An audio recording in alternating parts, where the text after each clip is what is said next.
Hello, everybody. Welcome to the Punch Up Pod with Lila and Pat. We missed you last week. Pat, that was a really, really smooth opening. I feel like maybe you worked on it for the last 14 days. I don't know if you noticed, but I literally had it to the second because you have to time the push of the first button and the second button. And it was just precise. I was sure I was going to screw this up tonight, but it was beautiful. It was truly a thing of beauty. Well done. How are you, my friend? I'm good. I'm feeling lazy, hence the Santa Claus beard. I like it. Just enjoying my not giving a crap about anything because nothing matters. It's kind of a relief that the world is so bad because lets you off the hook. Yeah, I mean, who cares if I pay my gas bill? Yeah. Who cares? Truly, it does feel that way. Yeah. Right. How you doing? I know you got back from a trip. I did. I was back east. I was visiting my mom. We had a really nice time. And actually, we had thought, you and I, we're sorry that we didn't give anybody a heads up or announce that we weren't doing a show last week. We had thought up until almost the last minute that we were going to. And then things got a little scrambled and we didn't have a show. So we're sorry about that, but we're excited to be back and see everybody. There is a lot going on in this crazy sad world, so we're hoping to have to go through it, but also find a couple happy moments over the next hour and a half, 2 hours, so we can... we're gonna save the sad stuff for the very end. Good job. No, we're not, but we're gonna at least we'll pepper it fill it with timeline cleanses and my cat supermaning around, as Devin was saying. Yeah, totally. Which is why I know you've said it before, but the reason you don't have a fun background anymore is because Strike was tearing down your green screen. Yeah, and he's I forgot to mention this, but she might be pissed if you keep misgendering her. I'm terrible about that. All week last week she was in heat, so if we had a show, the entire show would have been her howling and sticking her booty up at me like I'm gonna do something about it. But, she was crazy in those videos that you showed me. I mean, I can't believe you lived with that. That is hilarious. No, so I feel so refreshed. I mean, I had no sleep for an entire week because I mean, she would just scream all night, all goddamn night. I honestly don't know how you did that. I can't go without my sleep. Yeah, but she is getting fixed in 2 weeks. She came on the early side of heat. Like I looked up the numbers and I'm like, okay, we can get her in. Couldn't get an appointment. I'm like, I got some time. What's the worst could happen? She's indoors. Next thing you know, I don't sleep for a week. So yeah, no, that feels pretty crummy not to sleep. I'm not into that at all. All right, so anything else you want to talk about? We are not having a show next week, but we are giving the heads up for that. My older son is coming home tomorrow evening, and he's only home for like 8 or 9 days, and I just want to be available to him as much as possible, even though I know he'll be wanting to go out and stuff. But so we're not going to have a show next week, but we will be back right after that, which is like the second, I think, or third. And we are also planning on adding a second weekly show, which will be a more sort of loose, long form interview kind of hangout with a guest. But we're kind of trying to something entirely different than this show, but it's still fun and like casual kind of. Right. Not so serious. I mean, it's going to be less like this show tends to be very slide intensive with videos. Right. And we're kind of trying to balance sharing new information and showing clips and news and also having a discussion about the stuff. So it's like, if you find that this show, the balance is kind of like we're showing a lot of information and not actually debating it and talking about it as much. We're trying to have that other show be more of that. Right. And we're playing with a little bit of that stuff. So so we're gonna figure it out and do that because what's more annoying than one punch up pod a week? 2 punch up pod coming your way. All right, well, there's a lot to get to. Should we what do you think? Should we just here's the wheel?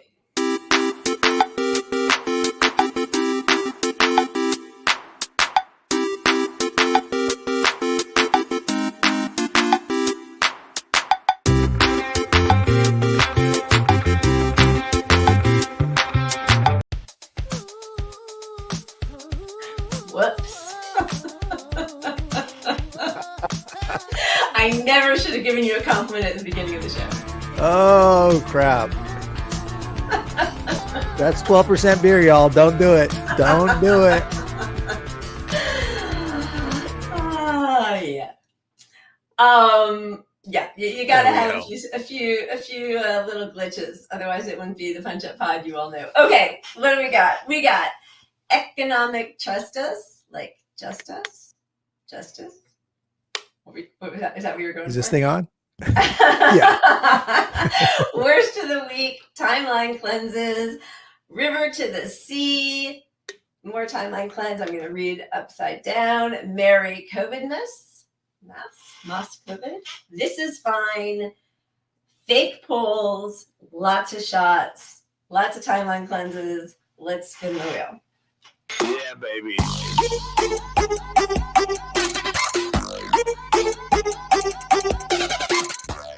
That's actually a perfect place to start.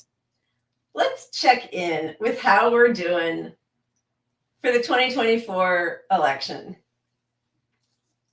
We got two wildly unpopular politicians that no one wants to run, and yet one of them seems to be pulling out quite a bit ahead. Trump in the national general election forecast 48% to 38%. It does look like with RFK Jr. added into the mix, he pulls a little bit from Trump, which is interesting, but Trump still has a wide lead. Unless you think, oh, well, it's just the general, it's not the, doesn't really represent what's going to happen. Let's take a look at the swing states where, gosh, that's really, I got to put my readers on, where. All the swing states. And I'm going to step out for just a second. You got this, Lila. I trust you. For real? Where are you going? My cat needs in, and it's a major storm here. So okay, cat trumps all. You're a good daddy. Oh, wow. You really just took yourself off. Okay. Swing states, every single one: Arizona, Georgia, Michigan, Nevada, North Carolina, Pennsylvania, and Wisconsin has Trump up, which is crazy, especially, this was done before his little being taken off the ballot in the primary in Colorado, but we don't know how that will end up anyway, and we've got more to talk about with that. But let's just go to approval on Biden's job, the economy, 62% disapproval, and barely edging that out is his foreign policy job approval, which is disapproval at 63%. Right. So I think the important part to focus on with that, like that number, that first number, the economy really matters, because all they've been pushing was their strategy on this thing was Bidenomics. So Bidenomics is their number one playing point with the public because of their bipartisan infrastructure bill that people love so much that that's going to get him over the top. And that's his second worst issue. Yeah. Well, next to Israel. And if you think Israel's going to turn around and that's going to help his numbers, like, holy crap, it's only going to get worse as people get more in tune to how bad things are doing over there. Yeah. And it's crazy. Like, if you look at this, Israel is only Israel ranks at 2% for which issue is most important to you personally in this Harvard Harris poll.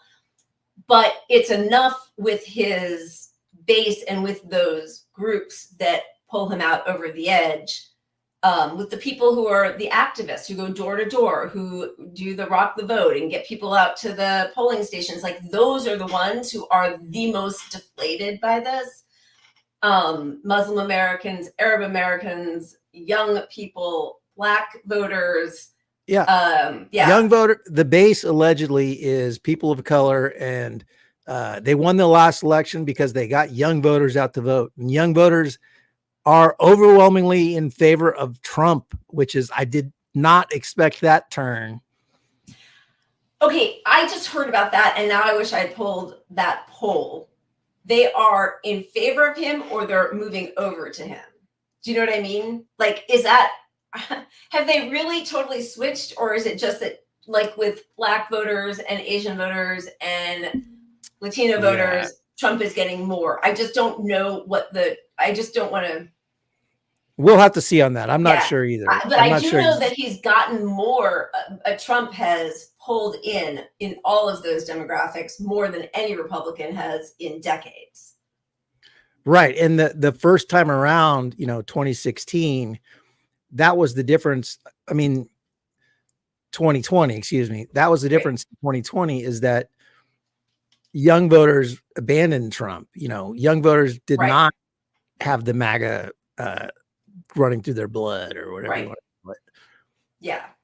And and they might just stay home, as we've talked about so many times. If the sort of urgency and excitement factor is deflated, which it really is for Biden, you're just not going to get people showing up. Certainly, no one who considers what's happening a genocide, which is like the whole world and Biden's base, is going to cast a vote for Biden thinking that he's the lesser evil. So that whole group is gone, whoever those people were going to be who had voted for him before.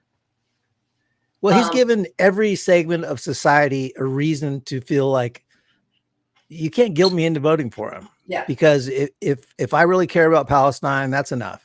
And if I really care about student loans, yeah, Trump's not going to do better, but you promised and you didn't do it. If you care about COVID, well, I thought you'd be better. Maybe you were, but like at this point, what's the difference? Because nobody's doing anything on COVID. Yeah. Yeah. So that's not going to shame me into Trump. And that's how Biden won. He won with all those tears of shame. And Trump is terrible. Don't get me wrong. But like for the Democrats to not put forward a primary, just is absolutely pathetic. And this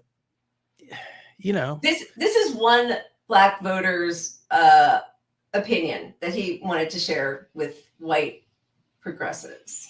For the white Democrats and white progressives who are basically telling Black people, well, if you Blacks don't get it together and vote for Biden, if Trump wins, we're just going to blame you. You're to blame. Y'all do that every election year. Y'all might as well just come out and say, you Blackies better get it together and keep this establishment going so that I can stay comfortable because you know what we could do to you. That's not going to work on us anymore. Once again, y'all don't really want to dismantle the system, you want to reform it. But y'all fail to understand that white supremacy cannot be reformed. And because that y'all know that y'all still benefit from this system because of your whiteness, you want to tell Black and brown folks to vote for Biden to keep you comfortable. Y'all really don't care about Black and brown folks dying, to be honest, because if y'all did, y'all would be trying to dismantle the system. A lot of the most marginalized have not felt any changes under Obama, under Trump, and under Biden. And that's why I see liberals and conservatives as the same, because liberals are just not radical enough for me.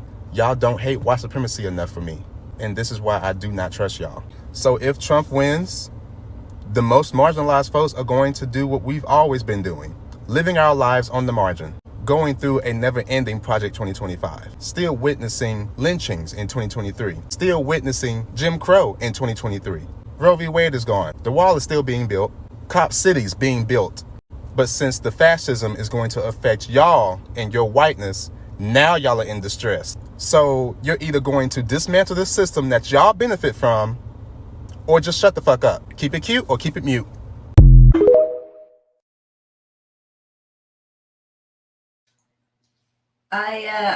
That thing of what we're going to do, what we've been doing, living on the margins for all these years. That's nothing's changed for the people who are living in the margins for decades. My takeaway is we need catchphrases. Keep it cute or keep it mute. I'm gonna.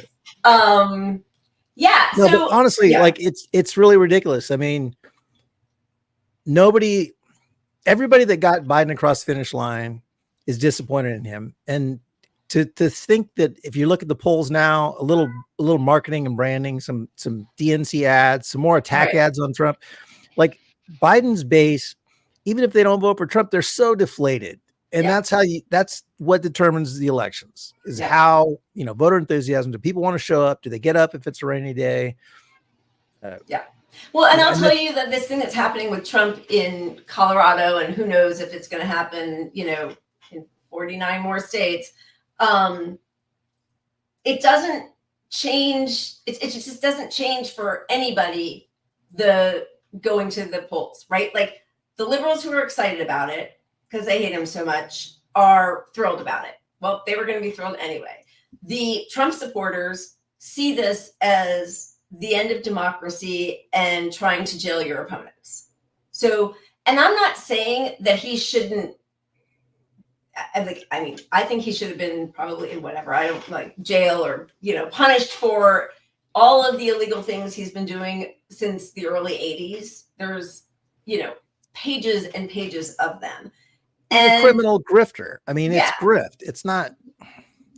But, he wasn't even charged with leading the insurrection. So for them to use that in Colorado feels a little bit fishy. And also, you can't have a poll come out where he's 10 points ahead and then just have the opposition get excited because they're going to keep taking him off the ballot. I don't know. It just feels really undemocratic. I don't know. I have mixed feelings on him actually being removed from the ballot. The bottom line, though, is it's super unlikely to work. Like, it goes to the Supreme Court, and the Supreme Court is very unlikely to sustain the position of Colorado. And even if they did, now we're going to probably get into this war of states where they try to get Biden off the ballot because Biden is accused of, I don't know, but it's not, honestly, like, as somebody who worked in law, I don't think it's a slam dunk that the Supreme Court overturns that decision. I don't really think it is necessarily. I mean, it's a tough one legally. Like, it is. I mean, we know that the Supreme Court is owned by conservatives, but like, what it comes down to is, what if the conservatives at the Supreme Court want to get rid of Trump as a... Yeah, I mean, that one surprised me, but like, just legally, the fact that they are using Section 3 of the 14th Amendment and whatever, like, he was not only was he not charged with leading an insurrection, but he wasn't found guilty of it. So to use that... Yeah, but that's where the legal stuff comes into play. Like, the one thing they did do is give recourse to overturn the enactment of the 14th Amendment. And the recourse is that Congress can overturn it with a 2/3 vote. Right. So, but they didn't state how it's decided that it was an insurrection. So they didn't give any group specific powers to declare that. So legally, I think the right response, if you're following the actual law, sorry about the cat fight behind me, would be that Colorado's ruling should hold. And if Congress wants to do something about it, that's where it happens. But that doesn't mean, look, if you're talking about how this plays for Democrats, I don't think it plays well for Democrats to fall into this. We're forcing people not to have the option to vote for the guy they want to save democracy and prevent fascism. Right. Like, that's the opposite. And they've been doing that since the very beginning, right? Like, they wanted the electorates to withhold their ballots. And there was remember all those it's game time. Here's a thread. What was that guy's name who would write all that stuff down? Seth somebody and Eric. I don't know. There were all these guys who had game theory. And it was okay. And it was how you could remove him after he was already in office and Hillary could still win. And it was all that stuff. And, listen, we know when Joe Biden's poll numbers went up, when he was popular. It was when he actually was doing stuff for people. Those little bits, we are all so used to crumbs that even the smallest bits, like the child tax credit or, I don't know. Is that all he did? It was the friggin' child tax credit. I think that was it. The one thing. But his poll numbers went up, there's a way actually to beat Trump politically if you care to listen to your voters. Do things that make your base happy. Bribe your base with things. That's the way. I mean, that's what you do with your donors. Trump's base is super stoked on him. No matter what happens, if he's off the ballot in 10 states, they're going to be super stoked for him. And Biden has nobody super stoked to him. Everyone really enthusiastic about Biden is getting paid to be enthusiastic about Biden.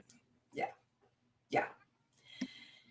Yeah, it's pretty depressing. Okay, but we do have other stuff because first of all, he should really be so easy to beat if you had a real politician who cared at all about serving people. It is so frustrating.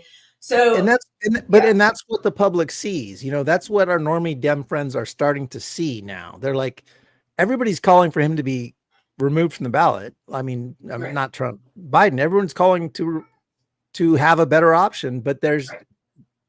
the Democratic Party is fighting that option. Yeah. Yeah. And so now he's running against somebody who says he's going to be a dictator for a day. You know, Sean Hannity had him on the show and tried to get him to say, oh, wow, hilarious. Am I going to be able to read this? It was so much bigger when I clicked it. Okay, wait a second. Sorry.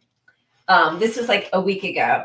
So Sean Hannity says to him, under no circumstances, you are promising America tonight you would never abuse power as retribution against anybody. Trump responded, except for day one. The dictator response, accompanied by a vow to close the border and drill, was greeted by applause by the Fox audience. So he says he will be dictator for a day. And then was that yesterday or 2 days ago where he used that Nazi language about the blood. Yeah, immigrants are poisoning the blood of our country. With it's a little throwback to his buddy Adolf Hitler. All great cultures of the past perished only because the originally creative race died out from blood poisoning. It's baffling that Trump goes there. I mean, look, his base is down to these radical folks, at some level, but like he's at a point where he's getting moderates and independents, not moderates, on board with him.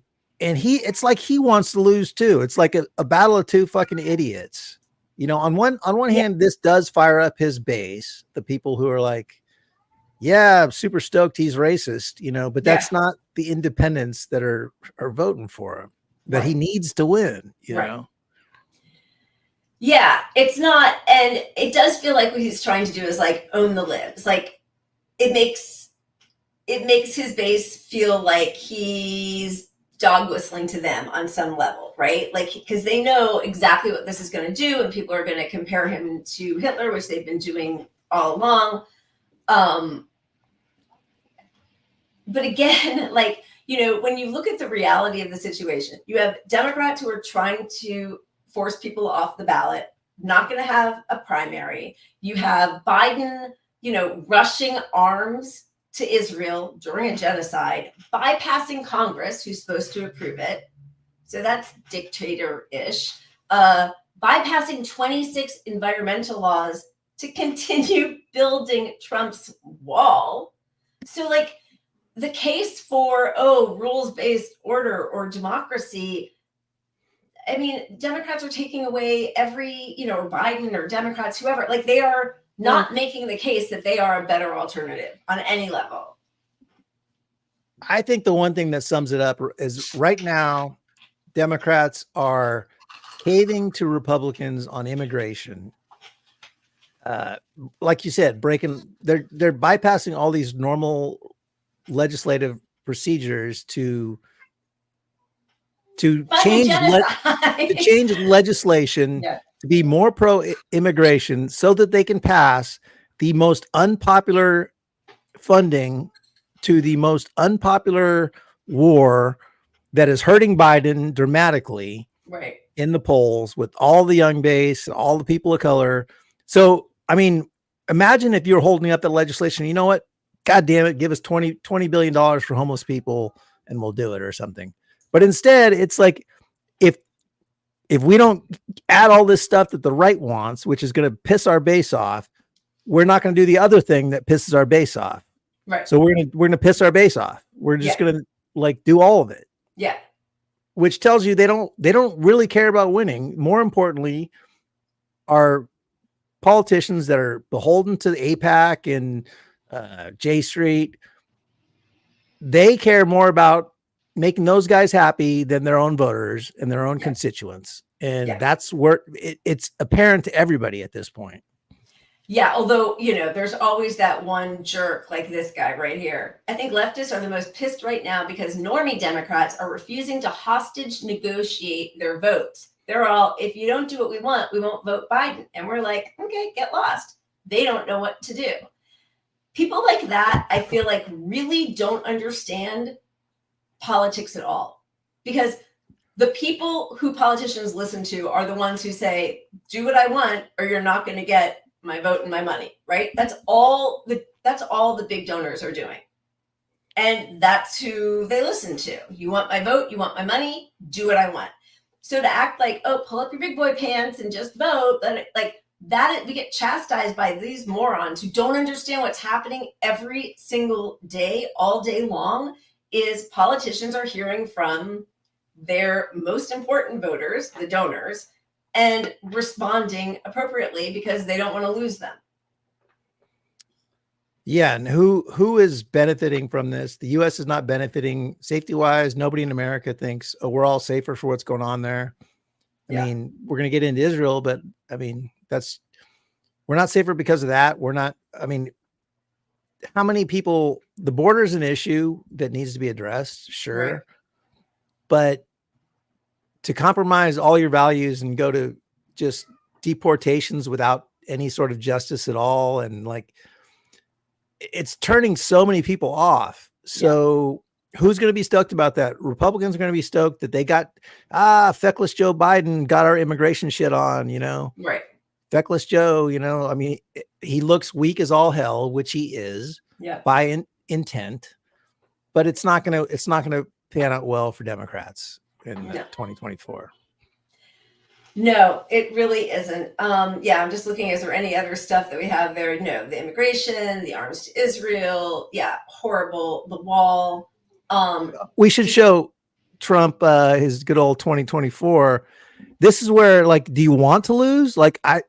I do not understand the net benefit of this shit. I mean, I guess his base is yeah, great. But I don't know. Here we go.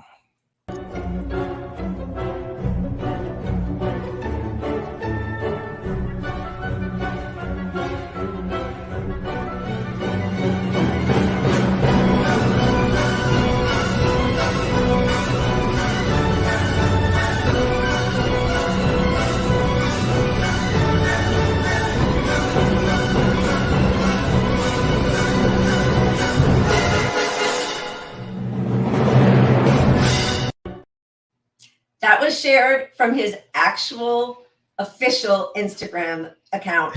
It was based on a 2018 Time magazine cover it had yard signs, not all the way up like that, but it said how Trumpism will outlast Trump.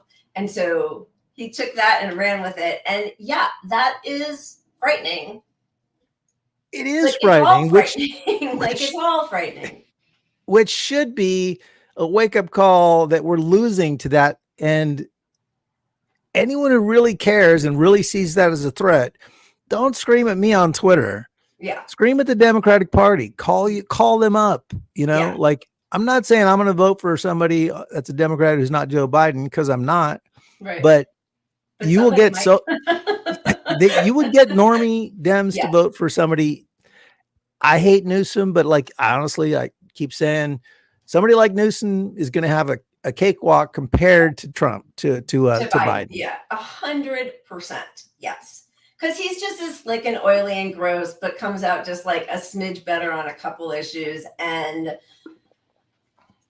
I know we talk about this all the time, but the business strategy of Democrats and the super PAC class and consultant class is not reliant on success at the ballot box. Their business model, they actually take in more money when they're not in power. Then they can really fundraise off of all the scare tactics.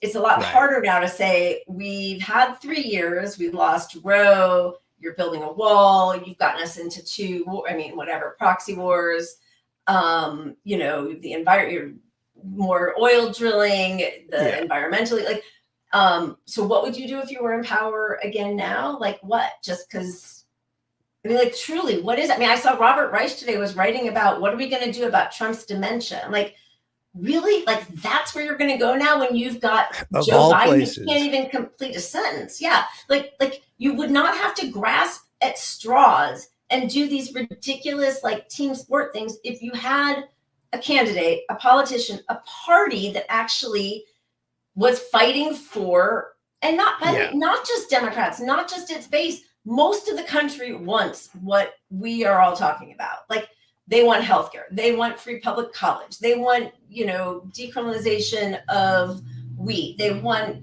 a Green New Deal, like all of the different things. That is majority popular. Where is the candidate?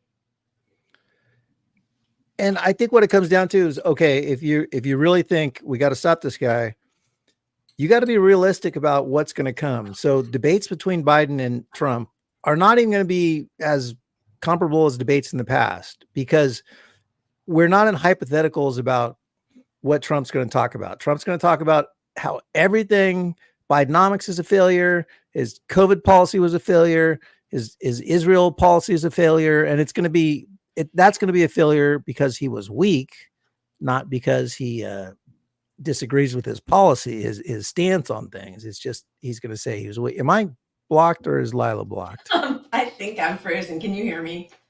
I hear you, but you're frozen. Dagnammit. All right, I'll be back. I can't believe it happened so early. I'll be back. Keep it going. Show some I got it. Most important election. Oh, no, how about the no Dem primary? Yeah, I'll show the video on that. But that's the problem, is the optics. Things are not going to get. So Democrats are under this delusion that once we pump all this money into showing people who Trump is, or what a threat to fascism he is and what a threat to democracy is, that's going to change voters' mind. Well, the debates are going to be about what have you accomplished, and the number one thing the Democrats have pushed is Bidenomics, and you could see already nobody supports Bidenomics. They are massively unpopular. So, all right, here's a clip to keep people from watching my cat in the background jumping like a lunatic. Hi, my name is Kyle. I have been a registered Democrat for the last 22 years. I have voted in every election up and down from the state to local level that I could vote in. I campaigned for John Kerry and Barack Obama. This message is for the Democrats. I fucking hate you. I hate the fact that you've bamboozled us for so many years, touting progressive policies and giving us nothing. I hate the fact that there are so many broken campaign promises. I hate the fact that you've weaponized our rights to scare us into voting for you. I hate the fact that you failed on protecting reproductive rights. I hate the fact that you support economic policies that actually produce the conditions that make fascism viable, and you don't admit that. I hate the fact that you're classist and not actually egalitarian. I hate the fact that you don't support Medicare for all, housing for all, affordable to free secondary education. I hate the fact that you tout small incremental changes to the fabric of our society as a resounding success when people are still economically struggling and hungry. I hate the fact that you won't call a genocide a genocide. I hate you for supporting policies that produce more bombs and not food. I hate you for supporting the status quo and not for doing the right things to make everyone's life better. I hate the fact that you're not mature enough to receive criticism. And I hate the fact that you criticize the rest of us for being idealistic and wanting better for everyone. And I hate you for blaming your failings on procedural precedent, a majority of which is nothing more than rules that are holdovers from the Reconstruction era and Jim Crow. I hate you. And you lost my vote, and you lost many people's vote, and that's your fucking fault.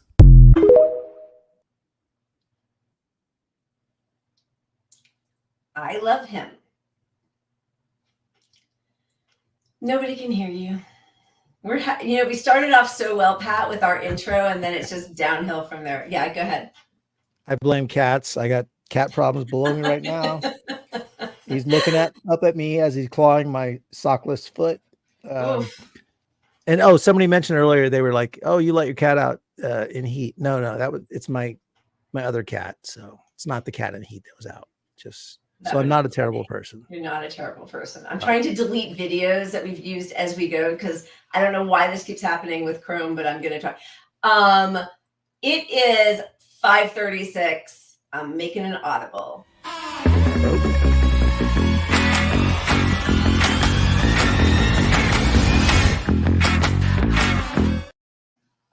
That's way too long to go.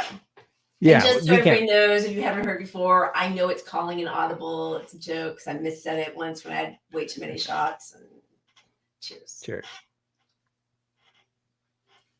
Oh. Delicious. Woo! All right. Are we done with 2024? 2024? Yeah, we could go on forever, but we have so long until the election Yeah. that Well, there'll be let's plenty just more not focus on it disappointment too and much. frustration. Come on, Yeah, Will. baby. There you go. I got so excited for a second. That would have been fun. You got Two in it. a What do row, you? right away. Your call.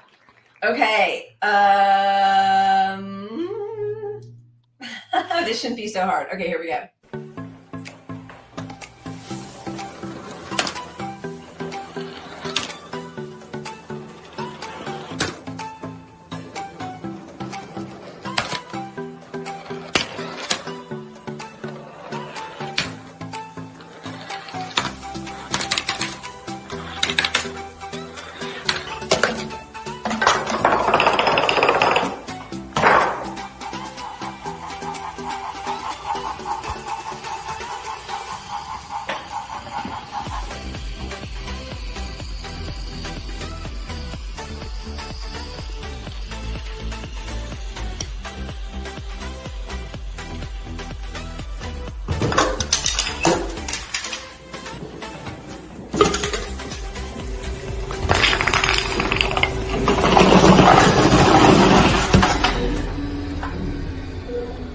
So life support has now been removed.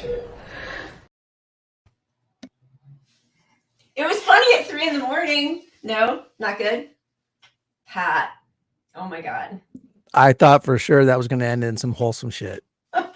So happy I'm they trying died to in keep the, you on your they died in toes. the end. She did that for me. That was for me. Yeah. Excellent. Pull the You're plug. welcome. If we could just make that meme with put Joe Biden on there on that bed in the end there. Soon enough. Soon enough. Yeah.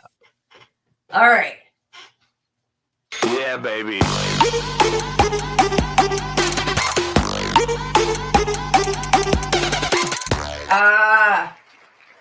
All right. Yes, I know. Thank you. I don't normally get, believe me, I have tons of other ones that are like, hugging puppies and stuff. Okay. What did we just land on? COVID. Obviously, we're post-COVID, so this is all just for data, historical data. Data. It's probably our last time covering COVID. Yeah. This week there were 693 deaths, and everything is up. Hospital rates, new cases, all of that. This I thought was really interesting to take a look at. He did a great thread on all this stuff. Yeah, he has a great thread. We'll get to some of the other numbers, but talking about transmission and spread as we are all moving into the holiday season, a small Christmas gathering of 7 to 10 people means a 25% chance someone has infectious COVID. 20 people, 50% chance. A flight or a restaurant with 100 people, 97% chance someone has infectious COVID. I was just on a plane and I was the only person wearing a mask. The only one. Right. And the thing to consider is if you're going to an event with, like I'm going to my family's event, it's small. We got 7 people. I was looking at my odds were like, I think 24% or something like that. Yeah. But then you got to add, so the smaller the event, the more in contact you are with these people. Right. That's right. True. So you're around them longer, and the time of your exposure matters. Yep. And then, for example, one of the people I'm going to be with is a teacher, elementary school teacher. Forget it. Yeah. And then her 2 teen kids. So, my risk is like probably walking virus. Yeah, and these are people that I've tried to keep educated this whole time about COVID. Go strike, you got it. And those last event got together, like, yeah, we all had COVID last week or 2 weeks ago. I'm like, holy shit! If you'd told me that, we'd be looking at a different situation. But I can't get people to test, and I'm like super COVID conscious. They know this. And I try to do everything I can, but like how many people are just giving into this at this point and having a big Christmas with like 20, 30 people? No, or even like, oh, it wasn't very crowded. I just took it off for a little bit, all that kind of stuff. And, all right. So let's just go through this really quickly because it's pretty depressing, but this should scare the shit out of you. That's the scientific way of saying it. At 12 months, 20% of COVID exposed children and 6% of the controls received a diagnosis of neurodevelopmental delay. So 20%. That's a lot of kids who are going to have neurodevelopmental issues. And when you consider that kids are getting this 2 to 3 times a year in school. Yep. And 20% is even like, if you don't know, it still counts as having gotten it, Yeah, it's affecting probably every kid in America almost has got at this point based on the data. Yep. So that's what's looking for excess mortality. We are at the highest of the entire pandemic was August of 2023, the highest rate of excess mortality for kids aged 5 to 17. Excess death among children in August 2023 was more than 30% higher than historic baseline averages. I mean, it is so devastating. If the death isn't enough, go ahead. Sorry. Well, no, I just wanted to add a giant fuck you to all the people like Jimmy Dore that are out there telling all these progressive-ish leftist people that it doesn't affect kids. Still, they're saying that stuff. The data is right there in front of them. Right there. And, I mean, of course, we've all been talking about this for such a long time, but it's not just death. People can just talk about death, but like this is the long COVID risk model. If you input the data into this risk model, you get 14.6% first infection got long COVID, 38% by the third infection. Okay. And those modeling curves, they say were correct. So now if you get to 20 infections is where it stops, you have almost 100% chance of developing long COVID. And as you said, people are getting this 2 times a year, 3 times a year. So it's not going to take that, a few more years, everybody is going to have some disability. And that chart, I mean, just put up that chart. I mean, this is the excess deaths now in 5 to 17-year-olds. After 3 years of COVID. After 3 years. So what they're going to do is they're going to change the baseline, and they're going to keep comparing it to, compared to last year. Right. Yeah. That's what they do. But this is devastating right now. Yeah. Like this should be a 5 alarm. Everybody fucking report on this. Holy shit. We need to do something about it. We're looking at COVID exposure right now that might be, they think it's going to be something like 2 million people over the holidays are going to get COVID.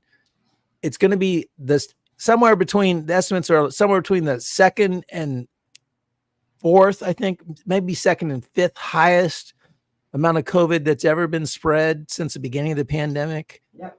And so the CDC is like raising I haven't heard it on the news, but raising the flag, like we are going to have a collapse of hospitals because they're going to have to start rationing care. And again, it's like at the beginning when they're like flatten the curve, because what that means is, I mean, I know we all know this, but like nobody talks about it anymore. It means if you have a broken arm, a broken leg, a heart attack, minor surgery, you are going to be so far down the list. And those things can get worse. Some of those especially can get worse if they're not treated promptly. There will not be a way to treat them promptly anymore. We will not have enough hospital beds. We don't have enough nurses and doctors. So but no, but like truly, I mean, I only ever see this when I'm searching for it online. It should be talked about on the, like, there's no, CNN and MSNBC are not talking about COVID at all. It's not a thing. And they should be warning everybody about the holidays to, you know, just a safety warning. Like, not, you don't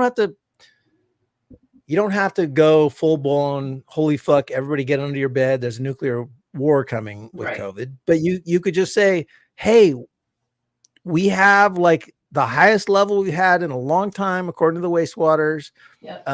Masks work.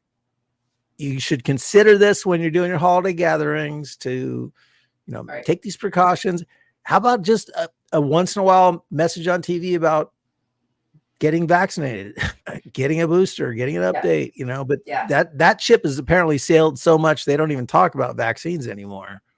I mean, you know, I just pulled this, but there was they showed in Singapore, they have a 92% vaccine rate and their cases are skyrocketing because everyone's done with masking. They think, like you need to I mean, I know, you know, like, and it, like, I don't understand the pushback against masks. I really don't. I mean, I don't enjoy wearing them, but like, it's so much better than getting COVID or giving COVID. Like, that's the other thing.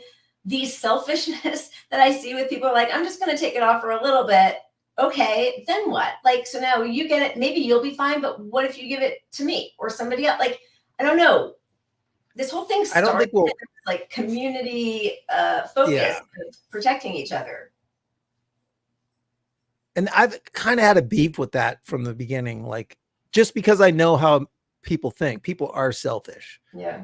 So unfortunately to me, as much as it makes sense to people that are aware to frame it as you don't want to hurt other people, right? What works with the American public is you're going to have long-term effects and possibly be fucked and lose your job. And there's no social program to care for you when that happens. And what is your plan? What is your plan if you have no income for the next year because of COVID? Right. Like, that should be the commercial. What is your plan? How are you going to do this? Because the government has nothing for you. Yeah.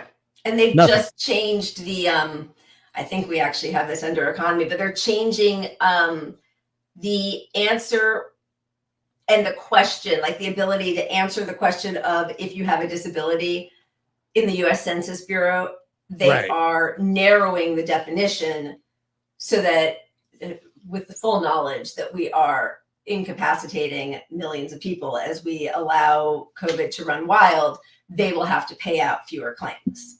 So that's how they'll solve it. They're not going to help make people less sick. They're just going to designate you not really disabled so they don't have to pay you disability.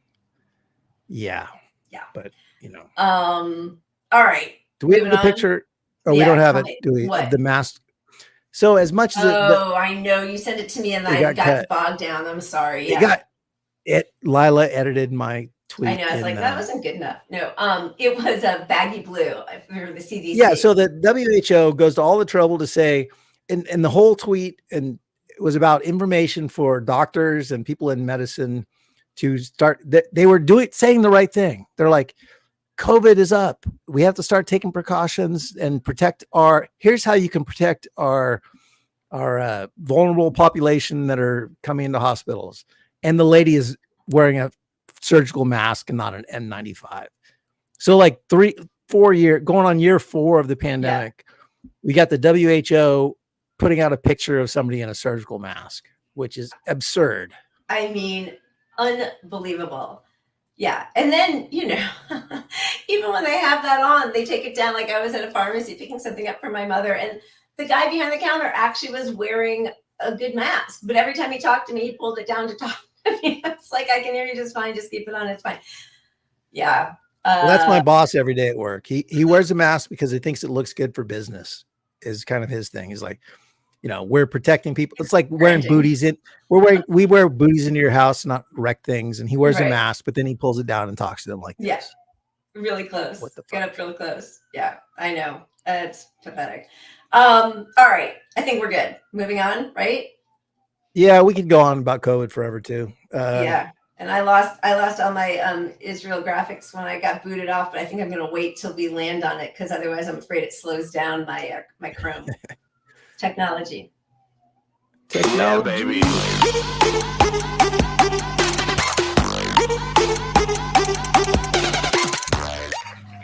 All right, Bidenomics. How's that going? You know, this is my own like little ridiculous thing, but somebody posted something. I'm just going to put it up here because it was so ridiculous. Somebody posted a block of cheese. I don't even know where it is anymore. A block of Oh, you went Velveeta. viral. I saw I that. did. I went viral over a really silly, like no, like nothing brilliant coming out here, but tired peasant writes, everything is fine, folks. $7 for cheese. Okay, so that's a big block of Velveeta at $7.48. And I wrote a block of Velveeta is more than an hour of minimum wage. Okay, like in a day, it like had so much engagement. It was ridiculous. So many people were quibbling with the fact that most people in this country who are working don't make minimum wage. If you are, it's because you're in a red state. If you're only making $7.25 an hour and you're in a red state, you should move to a blue state. I mean, it was like the bootlickers came out in full force to say why it's okay. And you know, the reason that they keep it so low for a million different reasons, but is so that the bootlickers can be like, I make $12 or $15 an hour. You know what? That still isn't enough. It should be $27 an hour to keep up with inflation. So like $12 sounds good compared to $7.25, but it still isn't enough. All right. So there's two issues where you will see the flocking of people with first name bunch of numbers. You talk about Israel or you talk about the economy, and there are bots on the internet that target any big tweet on the economy that in any way is fighting for the middle class. If it gets, as soon as it gets like 500 retweets or something, it triggers something to these people mining the internet, and they will show up. And it's, I swear to God, once it hits that point, comments from there are 90% bullshit. Yeah. It's like, you know, it's what's that group? I forget the name. The Buttigieg bread people. McKinsey. It's like McKinsey has some text that scrub the internet, rock and like correct the record, right? Like, and they literally, I mean, you could just group these people into like they work for capitalism, whatever you want to call it. Who knows what dark force they are? But they're groups like McKinsey who are looking for stuff to put they want to squash the debate about the price of cheese. Like, you know, it's just so they're like, it's stupid. 2 pounds of cheese. What do you expect? Like, I mean, honestly, that's not the point. Like, people were like, it's not even real cheese, it's processed. Okay, you know, I know. Like, you know, but it's like, I mean, you know, you just walk away from that. But yeah, there were many different levels of trying to explain why actually it's not such a bad thing that it costs that much. And Biden could not have, do you know how Congress works? Biden couldn't have raised the minimum wage himself anyway. You know, it's like all that kind of stuff. It's always, well, Biden can't do anything about it. And then you get the Republicans' view of it. Right. But it's the same fake person. It's the same fake directive targeted at it. And from the right, it's just like, you know, get a better job or, you know, like. But not just from the right. Yeah. Learn code. But I mean, there's two different framings of the response you get. Like, you get the fake leftist agreeing with you who's like, Biden's doing his best. Right. And then there's another guy who's working for the Republican Party with a different spin to it. But then you get, both sides are funneling tons of money into disinformation on Twitter. Exactly. And then you can go to legacy media telling you it's your fault. Inflation is your fault. The Atlantic. Always with the best takes. A country of extremes. The wealthiest Americans are the richest people in the developed world, but America's poorest are also the most likely to go hungry, behind Slovenia, Austria. I mean, I actually didn't realize that there were, like, I didn't know that Italy, Iceland, Sweden, Germany, and Japan, Denmark, I didn't even know that they would make it onto a list of whatever this is, 12 countries. But there we are at the very bottom, people likely to go hungry. And, you know, was this Stephen Semler? Yeah, I think, friend of show, Food security is up 18% in the last 2 years. 18%. Yeah. In the richest country in the world. Well, speaking to someone who lives in California, the 5th largest economy in the world, right? Yeah, Fifth or fourth. I think we're at the 4th now. Yep. We moved up. Yep. 4th largest economy in the world. And my dumpster in my alley behind me, people are going through for food every day. Yep.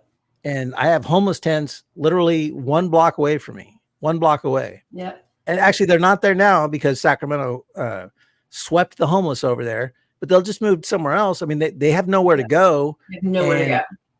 You know, the determining factor for homelessness is not like, look, you can add in drug use, you can add in psychological stuff that's going on. You know, obviously mental illness is a factor, but the number one determining factor that raises or lowers homelessness is the cost of housing, cost of rent.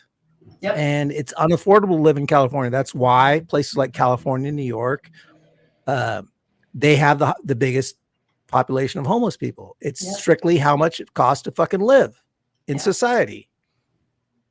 And because we don't have a living wage, you can work 2 jobs and still not make enough. I mean, there was a study that just came out that said people making $300,000 a year. And remember, you make that usually in places where then the housing prices are astronomical. So 300,000 sounds like a lot until you know that a starter home is 1.3 million, right? So they are working 2 extra jobs, just hoping to try to ever be able to afford a home. I think it was, millennial making over 300,000 annually, secretly working 2 remote jobs, home ownership still out of reach. Yeah, and we showed this before, but I want to show it again because this really is the problem.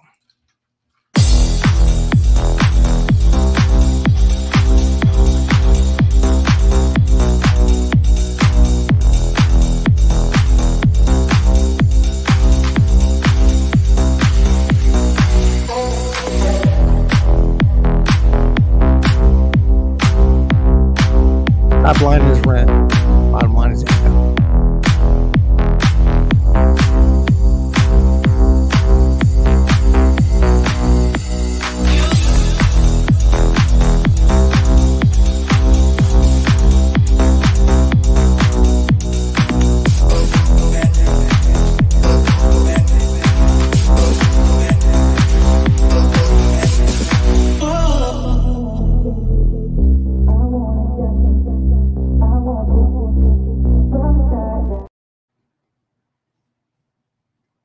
Man, that is so depressing to see that. Well, and that blip there where it comes down during the pandemic because we had social programs in place. What's happened with those social programs? Which Democrats decided to get rid of. They weren't voted. They didn't try to keep them. The social safety net is gone. Eviction ban. And remember, all of these started, yes, because of COVID, but under Trump. So except for like, 2 things, 2 or 3 things I'm looking, the child tax credit expansion, I think, and women, infant, child increases, but they're all getting shut down under Biden. So when people say they feel worse, and did they feel better 4 years ago, you know, if it's kitchen table issues, a lot of people actually felt better 4 years ago. If it's, I don't like asshole tweets, then Trump wasn't your person. And I think he is dangerous. I think he's awful, but people are suffering and Democrats could be doing so much more, and especially in the first 2 years. And instead they just caved to their donors. But every poll since, political science understands one reality. People vote in the economy. That's it. That's the top issue. So, what was it, Reagan? How are you better off now than you were 4 years ago or whatever? That defines how people decide to vote for the most part. And honestly, I was better off 4 years ago. I mean, my rent didn't skyrocket until recently, there was some COVID grace, but that that decline in the dip in the pull of rent costs was because of COVID policies. But that Right. once that disappeared, that it's just shooting right up and through the moon, especially in California. I mean, like, it's ridiculous. Yeah. And there was a program where they gave $750 a month to homeless people. And after a year, I don't know where I have it. Part of the reason that I always have to have so many graphics is because I can't keep it all in my head. Homeless people that they get UBI. Okay, yeah. It was after 6 months, only 12% were still homeless. So $750 a month for a year. They spent money on food, housing, transportation, clothing, healthcare, or whatever. No questions were asked. Only 12% of those who received funds were still homeless. And you know that to like the way when they do the sweeps, when they put people in jail, that costs wildly more than $750 a month. Like there is a way to fix this problem, and they're just choosing not to. absolutely. And that's the unconsidered factor in this is diversion of funding.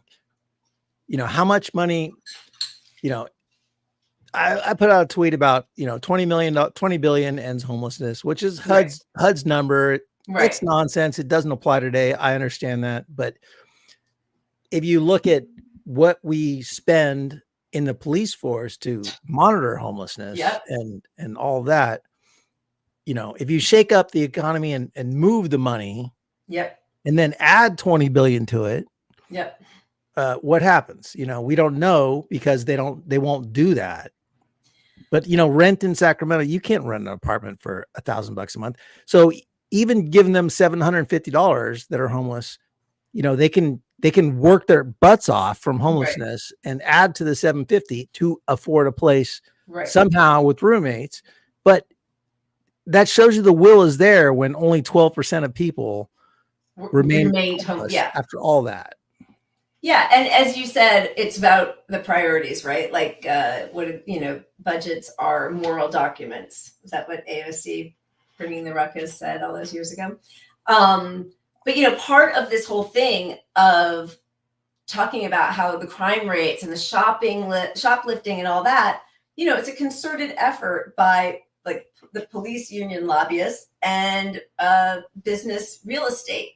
Right. And just to get all of their, you know, to get more funding for police, which another thing we didn't even talk about that Biden has been worse on than Trump.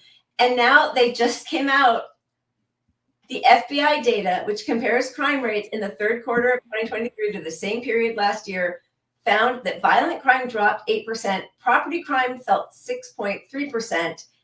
to what would be its lowest level since 1961, right? So that's 60 years, lowest level in 60 years. But if you are turning on the TV, local news, national news, you would think that it's just like raging crime everywhere. The criminals are the people who own the businesses and the politicians. Those are the criminals. It's insane, the coverage of this stuff, because I mean, like my Target down the street, if I want to buy a $3 stick of deodorant, I have to push a button to get someone to unlock the cabinet so I can get the deodorant. Yeah. And that doesn't meet the level of theft. Like every time they've looked at these things, and all these big companies have had to walk back their bullshit about theft. This is where businesses and corporations will take every opportunity to maximize their profits. Right. They will spin things to get legislation that benefits them. They will institute policies to make $10 more if it fools the public into believing it's a real cause. Right. That's not a real issue. It's not a real issue. And the real issue is the cost of rent and inflation. And the public sees it and knows it. And Bidenomics is an absolute failure. People do not believe for 1 second that their economic system, if you're in the middle class or lower class, I don't want to say lower class. I don't even know what the right phrase is, but I know, like working class, working if you're in poor, poverty, class, you are not going to, you're not thinking God, I got to get him elected because he's going to help us. Yeah. Because I mean, he's had power for the last 4 years. That's the bottom line. Yeah. He's had, and you look at the wars. The economy doesn't exist in a vacuum. People look at $105 billion being allocated for these wars that the public doesn't support. Yep. And realistically, doing nothing to help us. There's not one thing that's happening. No living wage, no living wage in this country. That's absurd. And he's caving to the right. You know, I mean, I don't like Dean Phillips, but even Dean Phillips, centristy as fuck, is saying Medicare for all now. Really? Yeah. Oh, he's pro Medicare for all. He's garbage, and he's lying about it. He would sack it. He knows what's popular. He's Gavin Newsoming it, which should be a verb at this point. Fettermaning it. Yeah. It's a mouthful, but yeah. Yeah. When I was home with my mom, we were watching some documentary on France or Paris, and they were saying that in order to build a new business building, you had to the developers had to donate some percentage. I'm gonna get it wrong, but I think it was 20% to the arts. You know, we could instate things like that, right? Like, okay, you want to make mass amounts of money for another Starbucks? Great. You have to create a bike path and a little park here. You have to do something. You know, there are ways that we could say, you're BlackRock, you are not allowed to buy up all the single family housing and rental properties. You know, there are regulations and rules that our government could make up and enforce. I mean, something like the carbon offset. It's the same concept, but housing offset, you know, you just have to provide housing. You have to provide low income housing. Yep. It's something and pay your. But people. Anyway, we're on the cops issue, and the problem is the public is so sold on this crime issue that they always trust the police force in town, their endorsements on a local level. On a local level, who the police force say John Schmo would be bad for crime, you know, you know, and it's already they're like scared. They're like, oh my God, crime is through the roof. You know, I go to Target and I got to I got to push a buzzer to get $3 deodorant, you know? Yeah. And it's all part of the big fucking scam. And so they're sold on that shit, which is why in Sacramento, they voted for a DA who's never prosecuted. Democrats voted for a Republican DA, you know? I mean, it's just tough on crime is bullshit. And back, not to bring it to Cop City, but I'm gonna bring it to Cop City, but they're building police forces and training to deal with protesters. And that's because not everybody, but enough people see what's going on that they know it's a big fucking problem for them. Yeah. And the difference is FDR, for all of his problems, and he had plenty, but saw that happening and basically said to his rich crony friends, if you don't want the pitchforks coming for you, we have to take care of the people. Right. And that's how, that was part of the push for the New Deal. But now they're just going to criminalize all the protests. And, you know, there's another thing do you remember when Mike Bloomberg was running and it came out that some of the people who were doing his phone banking for him were being forced to do that? They were prisoners. Yeah, he was prisoners. I forgot about prisoners. Forced to do canvas, phone canvas. Well, that makes him a Democrat because Kamala is like that. Yeah, exactly. Kamala in California. Yeah, and now they're they just said forced to work at McDonald's. So I know we're on the economy, but that reminded me. Did you see that Kamala is more popular than President Biden now? That's a story they're putting out there, which makes me nervous because they're I've seen that on several different platforms, and you have to poll correctly. When I say poll correctly, you have to manipulate the way you ask people questions to get her ahead of him. But that makes me think they're trying to push her. They're testing it to see shit, if we have to get rid of Biden, can we make this work with Kamala? And I did just see one poll where she was ahead of everybody else. Right. In the 20s. I'm going to shorten this clip down at some point, but did you see her about the most important election? You know, Here every we go. election cycle we talk about this is the most election of our lifetime. Lawrence, this one is. This one is. We are literally. This is the most election This is the most election of our yeah. lifetime. She's as drunk as I am. Oh my God, she's pathetic. All right, economy. Is there anything else you wanted to show? Oh, we don't have to show it because it's really long, but there was a really, nice but sad video about lower economic. I know now I'm trying to think poorer people who are med students. They would never be able to afford it in the US, where, by the way, we should pay people to train them as doctors the way they do in other countries. So they're going to Cuba, where they are paid. They get it for free, and I think they even get like room and board and Cuba is training them to become doctors. Training them to become communists. Yeah, Sorry, let's hope. corrected you. Let's hope that then they're allowed back in and they can spread some of that love. Anyway, boy, there's so many things we could fix if anybody wanted to, but we're just what do they say? An oil company with an army. That's us. Yeah. Let's show the video of her, right? We'll show it. Yeah. You or me? You go ahead. I'm from San Francisco, California. I'm from Queens, New York. Austin, Texas. I live in Maryland. I'm here studying medicine in Havana, Cuba. I'm a current 5th year at the Latin American School of Medicine. In pretty much all of our cases, we would not have been able to afford to go to medical school in our country.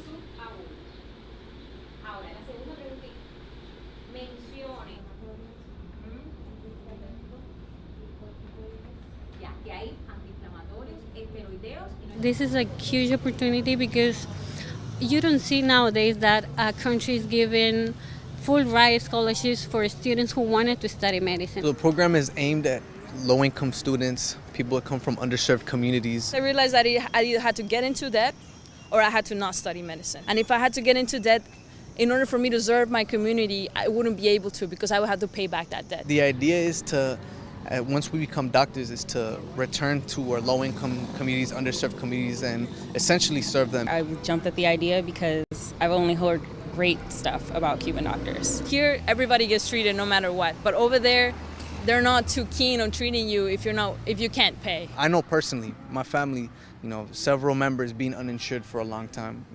People only go to the doctor when it's an emergency. My brother has cancer, and so my mom has good insurance, but I wonder if my mom didn't have good insurance, would they treat them as well? Here in Cuba, we learned that treating a patient is not just giving the medicine, it's about communication.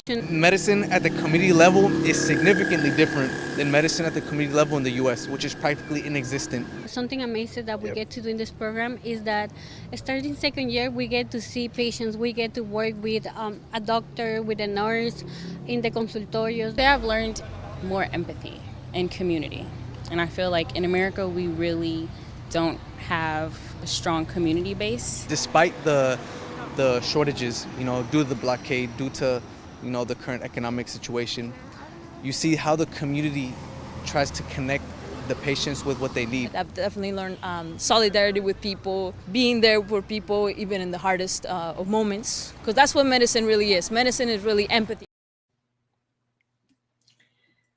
I mean, it just, when a country takes care of its people, and I'm not saying Cuba does that entirely. I know there's issues, but do you know that their vaccine seems, from everything I'm reading, has the highest effective rate of any vaccine that in the world they're talking about? I think their last death was in September. And you think the world would embrace that? But the economic benefit to the U.S. of holding Cuba down benefits. I mean, it's not even economically. It's what happens if you show that we're going to embrace Cuba now. That is bad for the U.S. right in the global political sphere. So they don't. Just for that, we're like, I don't care if you could stop the pandemic with your vaccine, which they can't. But I mean, they could make a huge difference. Right. And we're not going to embrace it, Yeah. And, all right. I mean, we're not going to talk about healthcare, but I mean, my best friend on earth just moved, just a couple weeks ago. because she's got late stage cancer, and she had 100,000 plus job year, plus, Salary, every yeah. year she'd make over $100,000, good healthcare apparently. But she had to move to Idaho or Utah, Utah. They're all the same. All the flat states. I got to remember Mormons. They got Mormons over there. Yeah. It's Utah. But, and she's going to marry somebody for his healthcare benefits. Otherwise she could not afford to live. And that's her policy in California that is supposedly the most pro, progressive leftist kind of thing. So our country it's pretty fucked, and I think a lot of people realize it. And to me, healthcare has always been the number one issue because it's the most obvious failure of the US. But, we're going to get to Israel. And I think right now that's our biggest opportunity to hit people over the head with this. Right. Yeah, there's lots of failures, but I mean, also knowing that would actually save money, right? I mean, like there are so many reasons to do it. I think 32 of the 33 developed nations all have some form of universal health care. We already have a program that is sort of like on the way there. It would be the easiest thing to migrate over to that would help the most people.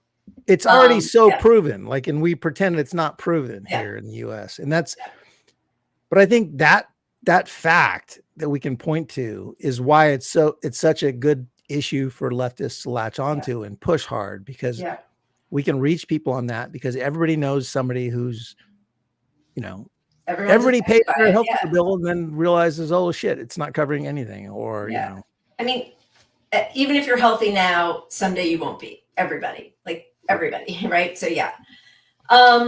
anyway, timeline cleanse coming up. Oh my God, for sure. You choose it this time. Sorry. Make it audible To time. I don't even know. Should I trust yours? I don't want to show. No, do one of yours. It better not be wholesome. Do not play me some wholesome just shit. do one of yours because it might be. All right. Colin Quinn. Even democracy doesn't work. People go, hey, democracy is the best form of government. How'd you like to live in the worst system ever? Fascism. You only have one choice for your leader. We live in the best system ever. Democracy. We have two choices.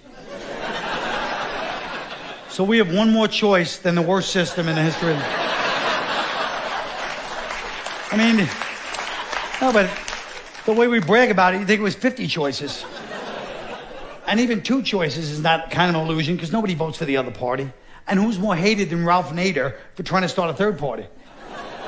We're like, hey, Ralph, it's democracy. Ever heard of it? Democrats, Republicans, Coke, Pepsi, McDonald's, Burger King. You know who's a troublemaker, Ralph? Wendy's.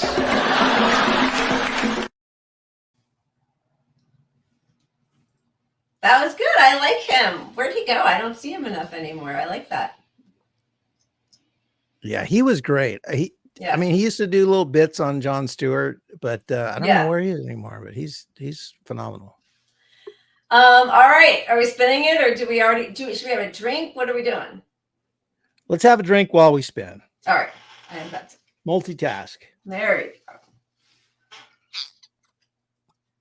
we go. All right. I feel like we only have one subject left, so. We literally do, don't we? Yeah. Let's see. We're gonna have to speed. Oh no, that's not true, because we do have This Is Fine and Worst of the Week. Yeah, but let's baby. Let's just jam through these so we can get some topics. That's what I'm talking about. Straight to the topic. River to the sea. From the river to the sea. So the last few weeks, we've been trying to fit everything in that we could that had happened in Israel from the week before, and it just became a little overwhelming, and the segment went on for an hour. Unfortunately, I think we all know about the horrific devastation that is happening there. We know that, the U.S. delayed a UN vote 2 days. So think about how much destruction and death happens in 2 days. to quibble about language. Like instead of saying, like a ceasing, ceasefire. but they don't want the word ceasefire in there. They want a ceasefire. They want to pause. pause. So they do. Like there were all these different quibblings about language, and then Biden said to veto it anyway. It is just so cruel and disgusting. This poll just came out, which I think is interesting. Do you think that the long-term answer to the Israel-Palestinian dispute is for Arab states to absorb the Palestinians, for there to be two states, Israel and Palestine, or for Israel to be ended and given to Hamas and the Palestinians? Now, overall, 60% said there should be two states, Israel and Palestine. But when you break it down by age, the 18 to 24-year-old group, 51% of them said Israel should be ended and given to Hamas and the Palestinians. I mean, holy fucking shit right there. Like I don't see that happening. We all know realistically in the political sphere that's not going to happen, but that tells you where these kids stand. And I can call you a kid if you're 24 because you see the beard? I got the beard. Yeah. But that's a political landmine for Joe Biden because he's placating his donors who are AIPAC and the world sees this is not making Israel safer. It's not making the U.S. safer. It's creating all this conflict in the Middle East. It's leading to World War III, or if not World War III, at least all of our money in the U.S. is going to go to whatever the fuck is going on over there. Right. It's going to hurt us economically because they're already shutting down the port, the strait over there that all the ships use. So economic goods are going to cost us so much more here because of our own actions directly. Yeah. And if you think that's going to play well for Biden in 2024, it is not. Right. And by the way, I mean, Trump would probably do, again, like I feel like I always have to say this. Trump would be just as bad, if not worse. Trump moved the U.S. embassy to Jerusalem. Like Trump is horrible. Yeah. On Israel, Trump will be worse. He will take whatever Biden did and be worse for sure. But that isn't anyway. I mean, I don't even care. But that's not a justification to vote for. Like we're condoning the only option to stop this whole mess by voting for Biden, and the world is against it all. So if you have Trump as president, the world would be against Trump's policies. Right. Like it. Then they already were. I mean, the world hated Trump, Biden was supposed to be our, and I think that's part of why the whole Russiagate and the proxy war in Ukraine and, Putin's the worst and America's back and we're fighting good and evil. It was, that was part of, I think, a strategy, yes, to funnel money to, the military industrial complex, but also to boost Biden and America's standing in the world. And I mean, it was sort of working, even though there were various factions like the whole global South ended up going towards BRICS and Russia. But all we've done is strengthen BRICS through all this economically. Sure. We're and Russia. I mean, but that wasn't we've strengthened Russia because Russia is the path to oil, and none of this is going to benefit U.S. economic interests, U.S. Safety interest. Like on every level, this is going to hurt the U.S. Yeah, it's going to hurt the other thing is it's going to hurt the entire world's economy. Yeah, like the economy for everybody's going to get hit, and inflation is we're going to have another cycle of inflation coming because of all this. Bidenomics Bidenomics is going to be. You could say Trump's going to be worse on all this stuff, and he is, but he's not going to run on being worse on all this stuff. He's going to run on. Look at how fucking terrible that shit is. I could end it that Biden did. Yeah, yeah, exactly. And that's gonna be the difference. I mean, he's gonna win in 2024 because he didn't do all the shit that Biden did. Right. Exactly. Yeah. and all the hope that people had for possibilities with Biden and push him left, and he's a better target than Trump for your activism. We've now seen the last 3 years, and it really didn't make a damn bit of difference. Okay, but so talking about, so that was an interesting poll. But what's been interesting recently are some things that have come to the fore and been highlighted a little bit more, such as Netanyahu saying that for 30 years he has fought against a two-state solution and Palestinians having their own state, right?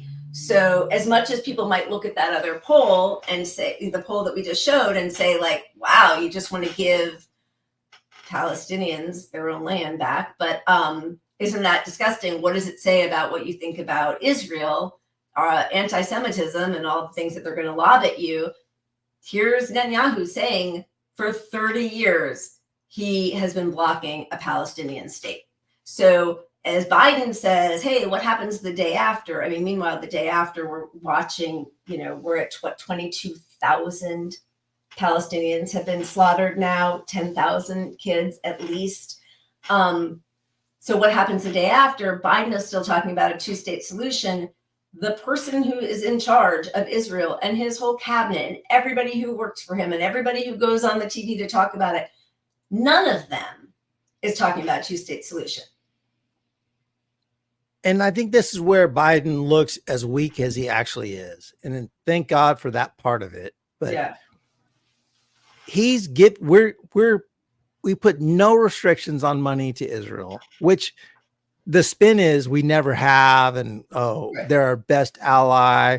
No, we have always we used to put restrictions on the use of our money. So that this is not like some random, like, it'd be a slap in the face to Israel if we put, I mean, it would be a slap in the face, but it wouldn't be ahistorical. No, we have done this. Actually, we have a shit ton of money. We give your country 30 billion a year or something on average. Yeah. Like, 30, yeah. And that's not what we're giving, that's before the war. That's just to keep them afloat with the Iron Dome, so.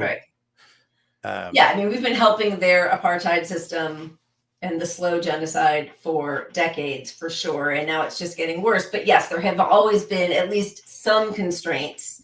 And the fact that they're doing this out, go ahead.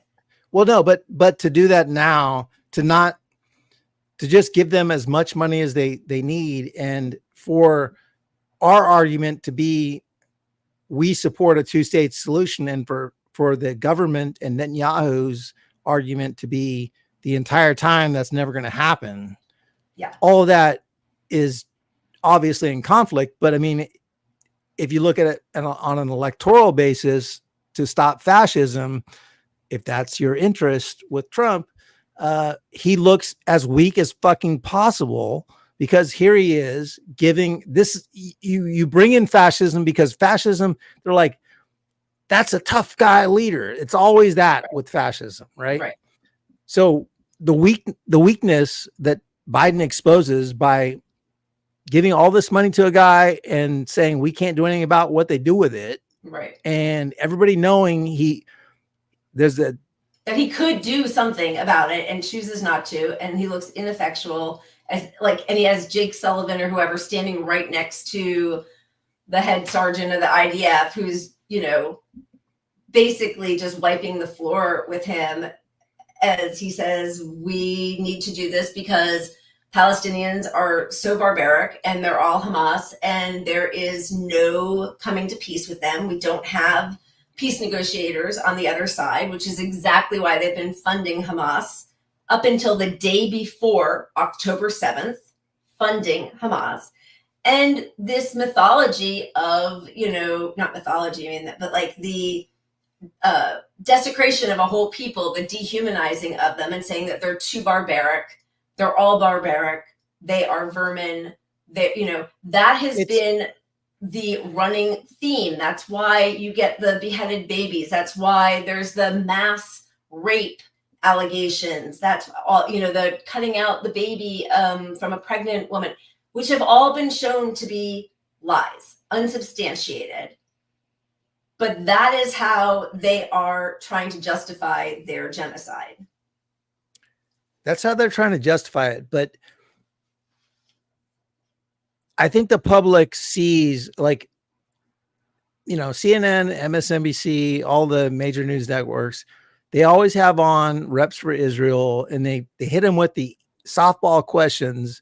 Right. And these guys just expose their intent to do genocide. Like, there is no, even when they set them up to, like, hey, you try to be careful. You don't, you right. avoid human civilians, and there are endless videos of these people being on these networks, and they just show their cards are on the table. And the public, my point is, the public has watched, like, if you care about these issues and you're Joe Normie Democrat, you watch CNN or you watch MSNBC. right. And you got folks like MSNBC, what's the white guy, Rachel Maddow's backup? Oh, Chris Hayes, yeah. Chris Hayes, right? Chris Hayes is like saying we have to fucking end this. This is a genocide. Yeah. Like, it is time. And so when MSNBC's viewers are going, God damn, this is bad. Right. Geraldo Rivera. on Fox of all places, Yeah. calling it a genocide and saying we have to get the fuck out of there. Yeah. We I mean, I have to think stop this. Israel is so used to creating these lies, spinning them out, having their propaganda arm make the U.S. especially, because I don't think the rest of the world was actually falling for it the way the They U.S. aren't. was. No. But I mean before, right?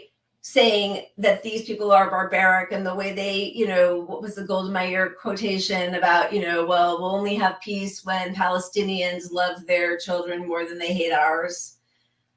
All of these lies, and then with the internet and social media, with cell phones. I mean, for all of the accusations, the thing of every accusation is an admission or confession. There has not been a morsel of proof of any of the things that Israel has. I mean, obviously, on October 7th, Hamas did kill people. They came in and they actually did kill civilians. I'm not taking that away, although, of course, the number has been lowered, and we don't know how many of them at some of the places were actually killed by the IDF. But yes, Hamas did come in and do that. But But there is a difference between 1,400, which was the initial number, right, and beheaded babies in ovens, rape, mass rape, and not being able to prove any of that, and it's 800. Yeah, like, that is a significant difference to the motivation of people to say this was such an emotional, evoking event. Like, ooh, all that is so, like, it's fueling people up. Like, right. Like, you didn't just kill my mom, you cut her head off. Right. Like, you took my baby and did that to it. Right. Like, oh my God, this is like, we have to nuke them. Right. Which is, and, unfortunately, even the people who are protesting Netanyahu, a lot of them think he should, it's not about the way he is decimating Gaza and the West Bank. It's not about the treatment of Palestinians. They think, I think 2% think he's gone too far of Israelis that have been polled, So that is a population also that has been fed a steady diet of, we will never be able to get along with these people. They are animals. They are vermin. We always have to be scared of them. If they say we want to be free from the river to the sea, that means the death of Israel. When you ask, when they've polled in Israel, Palestinians and Jews about what that means if there were a one state for everybody to live together, Jews think that it should be without Palestinians, and Palestinians do not respond that way. They say we could live together with everybody with equal rights. I mean, not now. This was before. I don't know how anybody could live with the people who are doing this to them now. But so this whole idea of, they're, so barbaric. And then we find out that so many of the things, whether it's like the IDF, multiple charges of rape. And then as soon as there's any international investigation or, NGOs that come in to start an investigation, they are labeled terrorists and anti-Semites, and it's shut down. So just to hit the quick list of that, I mean, UNICEF, the Red Cross, Doctors Without Borders, these are groups that don't want to speak up because they want the ability to go in there and help people. So they see their role as, we're a neutral party. We're just here to help. Here's some medicine. Here's some whatever. Right. And that gives them more access. But all of those groups have condemned this, and maybe they didn't call it genocide, but they're doing everything they can to tell the world, holy fuck, get in here, help. This is not right. I mean, their people are being killed also. The doctors, the aid workers, UN workers, journalists. They're historically, there have been conflicts that last decades. Yeah. And in the last 3 months, there have been more UN workers killed than any other conflict in history. Yep. UN workers, just UN workers, doctors. I mean, remember when there was this whole debate over, did they intend to bomb the hospital? Right. Did they intend to? They did 22 more.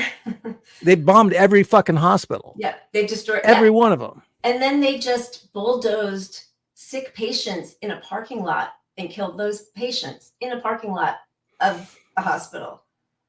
So all of the things, like, I don't know why anybody spent time quibbling about the one hospital when, every day there was another one. Doctors being like snipers coming into maternity wards at churches, the mother and daughter who were just killed by snipers a couple days ago. Even the Pope said that there is terrorism. And that's the other thing, is like, what makes somebody a terrorist? Like, why are Hamas, everybody's like, oh, do you condemn Hamas? They're terrorists. It's a terrorist organization. What makes them a terrorist organization? Okay, I just want to put another thing out there about Hamas. Like, not pro Hamas, obviously. No, neither of us are pro Hamas. But a lot of the spin is that it's in Hamas's charter to wipe out Israel. Right. And it was at some point, like a long time ago. But in 20, I don't know, somebody make up a number. Yeah. They changed it. It no longer, it has language about coexisting and sharing the land. Right. So it is like, when you hear that, that your source is lying to you. Right. And by the way, in the Likud charter, which is Netanyahu's party, it does talks say, about from the river to the sea, and we do not want any. Yeah, they want to wipe out Gaza. That is it. They want to wipe out Palestinians and build there, which is why all these illegal settlements have been able to be put up with nobody stopping them. It's why literally, like, this is where it's so, the absurdity level of all this, that this is complicated or something is nonsense, because before October 7th, Bibi was at the fucking UN with a map of Israel that did not include Palestine. That's right. Like, this is, and he's told us for 30 years that they don't want a two-state solution. And he just this week confirmed it with this interview, that he doesn't want a two-state solution, doesn't see it ever happening. So our money is going allegedly to a two-state solution. Right. Got to get rid of Hamas. You're not getting rid of Hamas. You're not. You're done. You've created more Hamas. There's going to be so many. If you think that was terrorism, I mean, videos of people watching their whole families. I think at least 100 families, whole lines have been wiped out. And how many news reporters have been on air talking about their lost families? And the world sees this. It's not ambiguous. It's not sort of complicated. It's not something or another. The world sees the U.S. as the bad guys in this conflict. That's without a doubt. We are the bad guys. We are the ones holding up. Like, any claim we ever make to human rights is gone. Yeah. Like, the world doesn't believe it. It's only our power that makes people sort of support us occasionally. Right. Well, But that's gone. And hold the purse couple strings that for with so many us people, losing economic power. which is why this BRICS thing is so important. This is the massive decline of the US happening under Biden. Absolutely. Yeah, the babies in incubators. I mean, to be told, nurses and doctors told at hospitals, you have to leave, but don't worry, we're coming in. We will take care of the babies, the premature babies in incubators.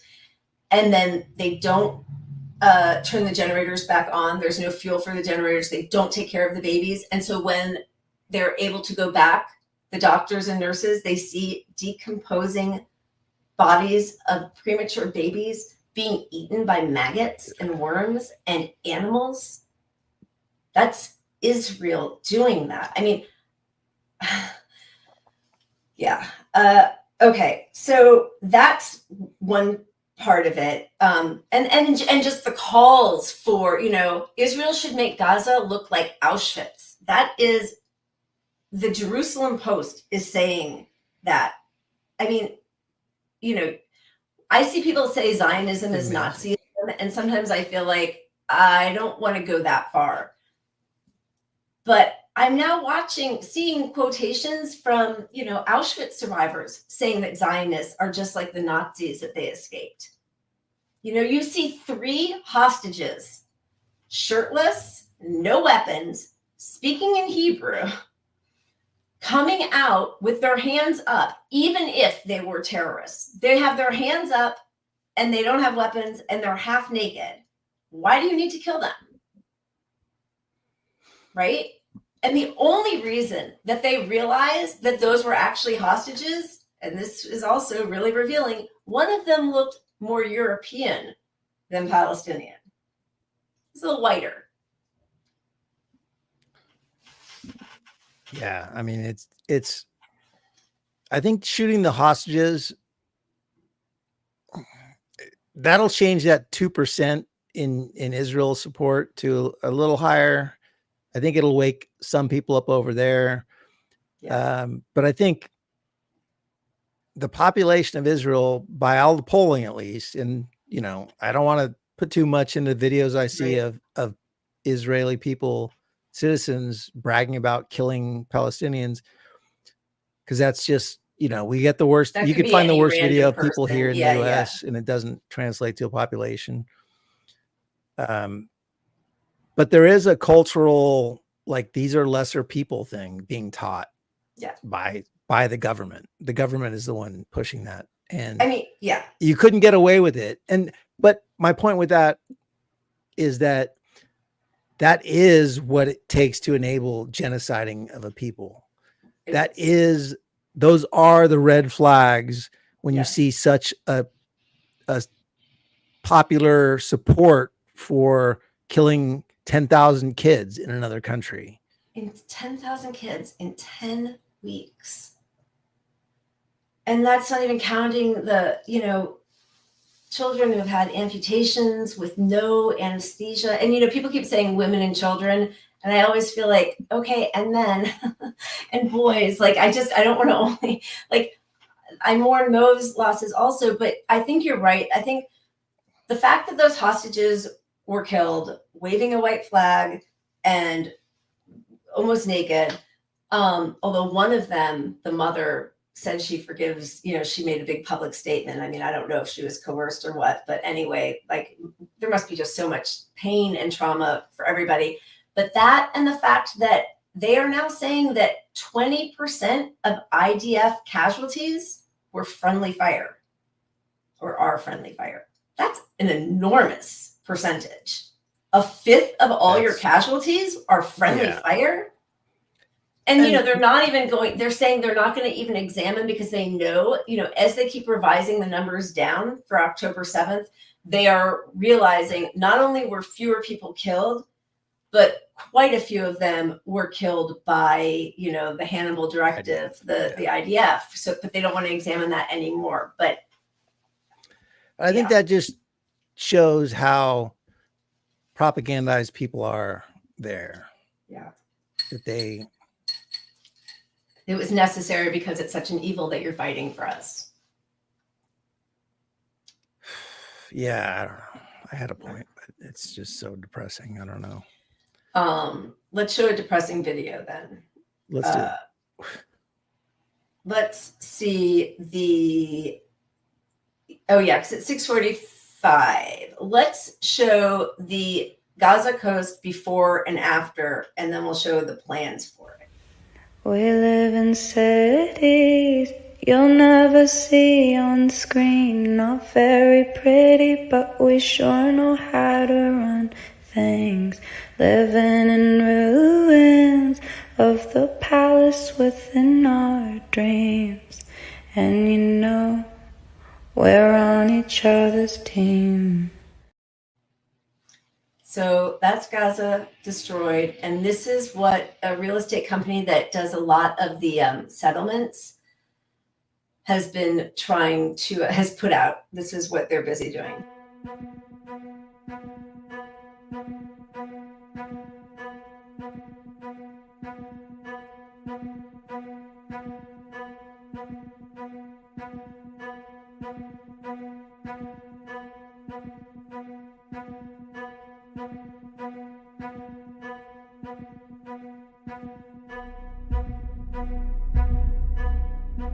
בוקר טוב למשפחת הרי זהב.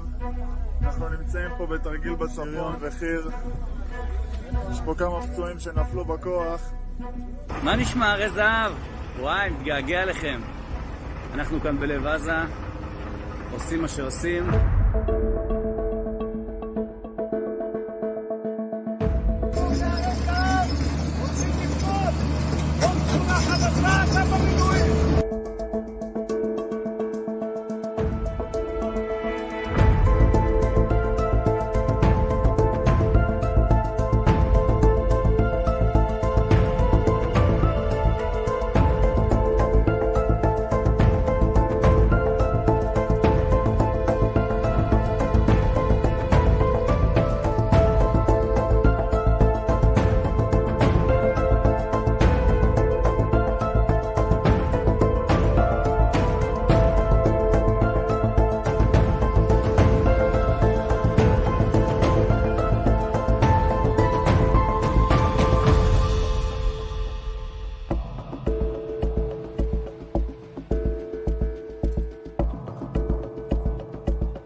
So as those things come to light, and it's very clear that Israelis don't want a two-state solution or a one-state solution, that the government wants to, blast Palestinians back to the Stone Ages or whatever they've said as they are committing this genocide.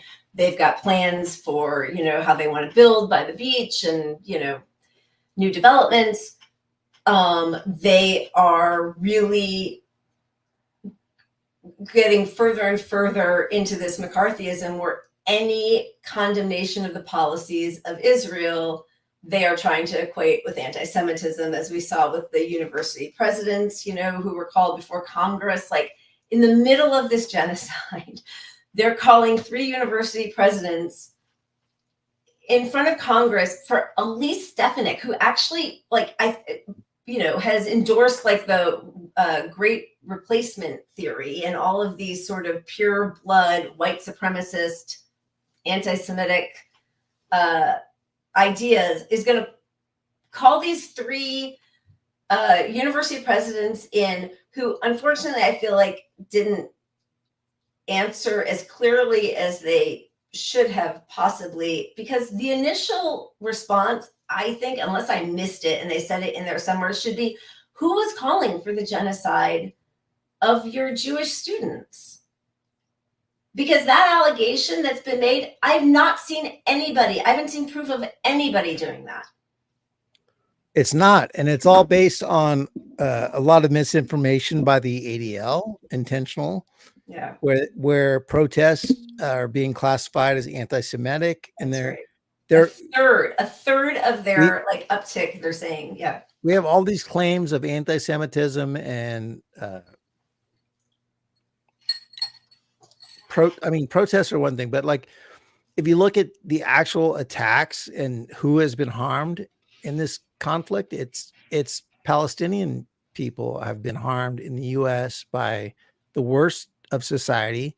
And when you have governments and schools promoting anti-Palestine viewpoints or anti-speech viewpoints by Palestinians, you're basically enabling all the hatred against them. So it's the opposite of free speech. It's the opposite of providing a safe environment for colleges students. They're trying to shut down people who are supporting Palestine. It's clear as all fucking day. Yeah. There was just a profile in the forward about students for justice in Palestine and saying something like, you know, it's changed so much. I mean, when some students are calling Hamas fighters the resistance or talking about, and it was in quotations, a genocide in Gaza, no wonder Jewish students are starting to feel unsafe around this group. Well, if talking about the genocide that's happening, which has been called a genocide by every scholar, every genocide or genocidal scholar of genocide, by human rights organizations, by the UN, you know, by everybody. But if that becomes anti-Semitic, that in itself, I mean, this is, you know, not the biggest of all the issues at all, but like, don't equate me with Israel and Zionism and this genocide, because then you are actually making Jewish people's lives. Right, because it's kind of the same thing as equating all Arabs with 9/11.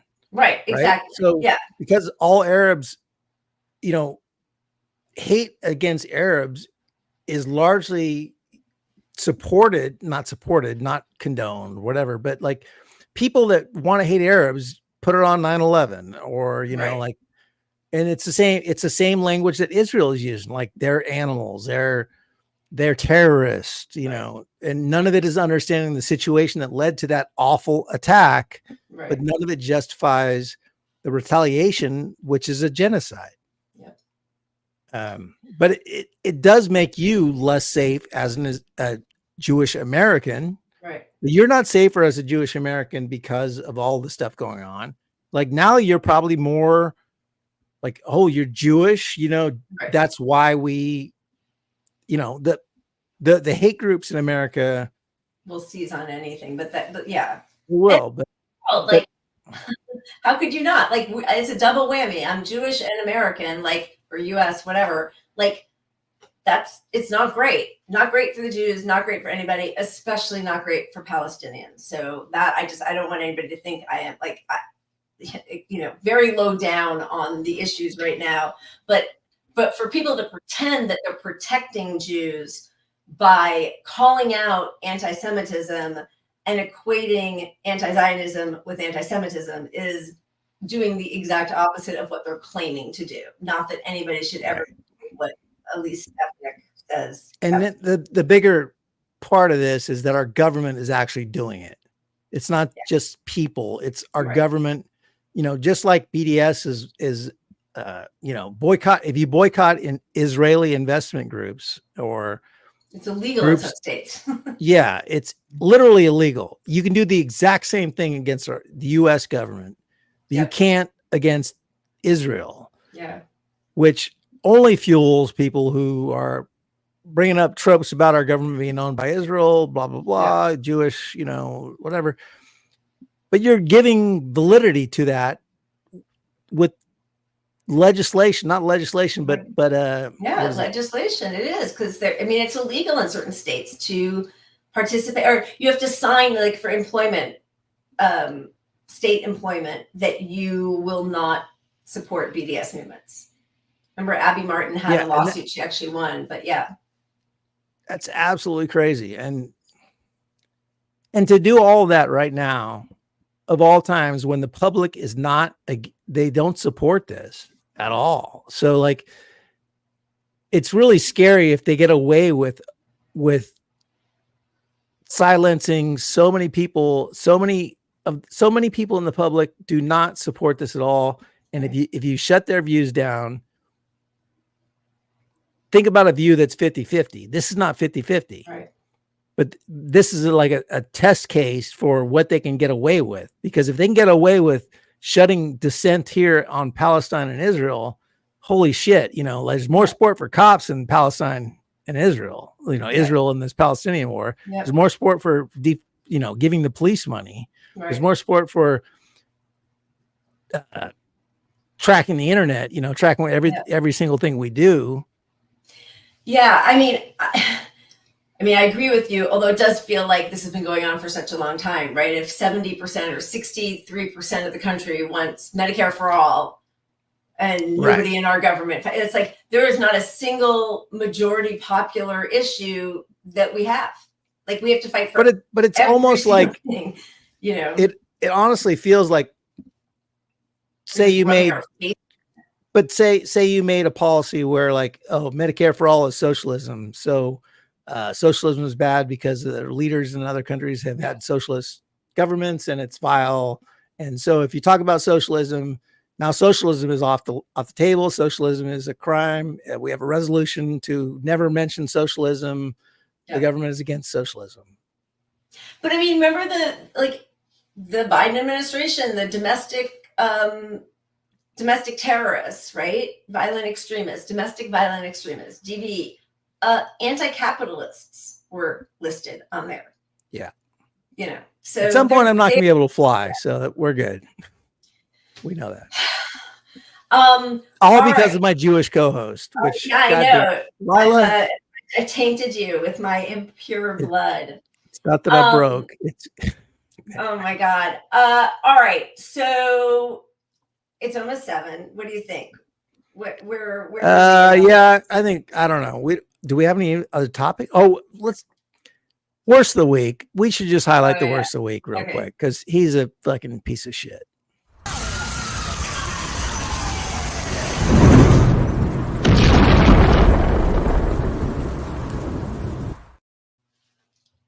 All right, let's see it. Where is it? He's given oh my God. Is it not there? I'm pulling it up right now. I'll tell you, I am so done. If anybody has, hey, can someone guess the worst of the week? I mean, let's talk about it. Who of all the stuff you saw from people in the week?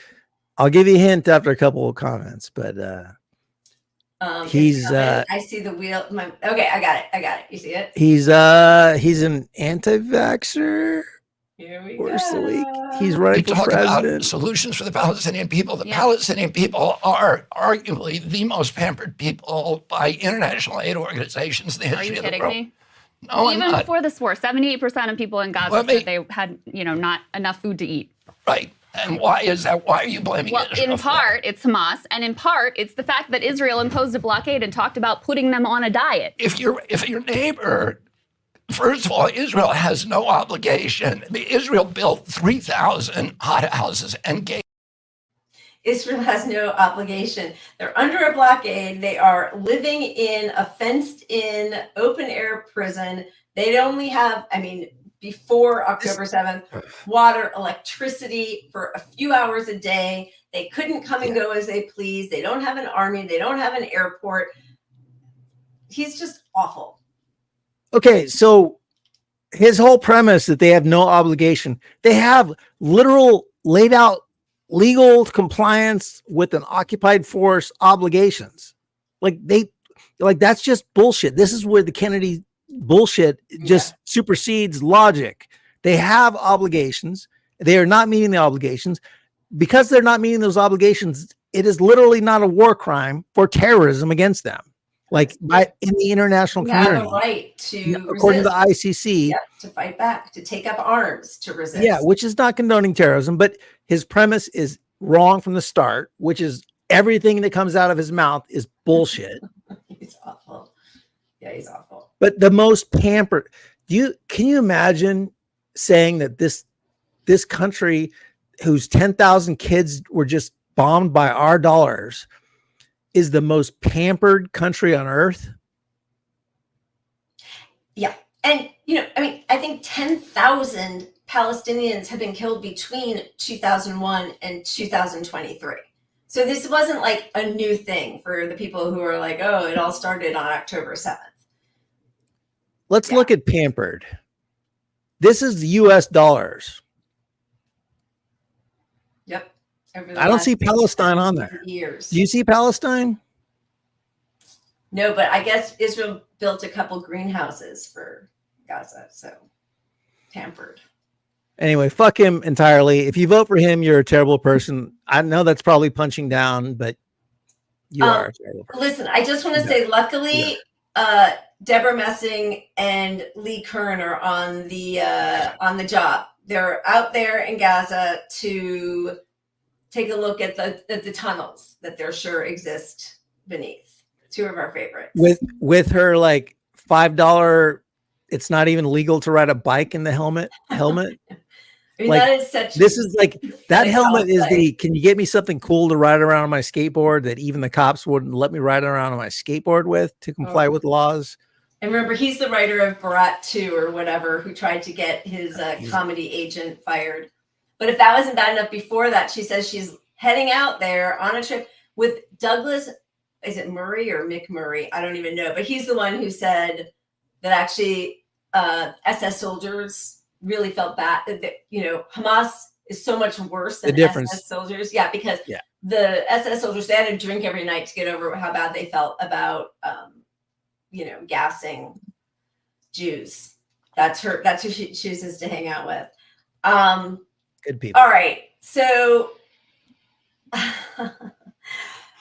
not exactly uplifting, I'd have to say. Hard to toggle back and forth between all the devastation and trying to find a little bit of joy. They are killing the teachers, the poets. They are destroying the universities and the hospitals, the churches and the mosques. And they are killing journalists as quickly as they can. So one person who was just killed, who I think a lot of us were following, and it happened last week. There was a poem. I don't know, how do you want to introduce it? Do we want to say goodbye first? I'm sorry, this was not an elegant exit on any level. I don't want to come back after it. I think we go out with it. Uplift us. Just because yeah. Look, it's uplifting, but it's emotional, and I think that's where we land on this. It's hard to be happy now. It's hard to be positive. It's hard to be optimistic.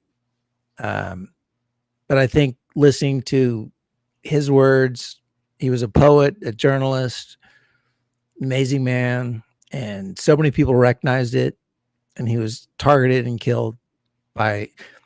Before he was killed, he left an area because he knew there were kids there. He knew he was going to die. So. All right, everybody. We will see you in the new year. Thanks for hanging out with us. Cheers. Love the people you're with. Try to find some joy. We love all of you guys. Cheers. If I Must Die by Rifat Alaria, November the 1st, 2023. If I must die, you must live to tell my story, to sell my things, to buy a piece of cloth and some strings. Make it white with a long tail, so that a child somewhere in Gaza, while looking heaven in the eye, awaiting his dad who left in a blaze and bid no one farewell, not even to his flesh, not even to himself, sees the kite, my kite you made, flying up above, and thinks for a moment an angel is there, bringing back love. If I must die, let it bring hope. Let it be a tale.